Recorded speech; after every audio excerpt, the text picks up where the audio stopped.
چل دی دا ډاکټر صاحب د بیرنر چې دلته ډېر سخت ټول بدن مې خوږي دې ته د روغلم چې ډاکټر صاحب څه علاج راته وکړي ته چې ودرېږم د ګولۍ دي ډاکټر صاحب دا خو د چینجي ګولۍ دي او ته چې بیره ته ختلې او ته چینجای وکنه زه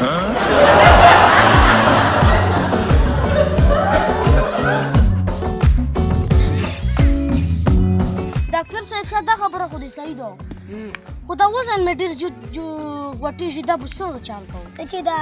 المشوم مړی خوري که نه ته بیا مخزتان واقع نه پکای ځکه ته ورو ورو غوټېږي ډاکټر صاحب مړی ته څه پته لګېږي چې دا ریز دوګه دا شپه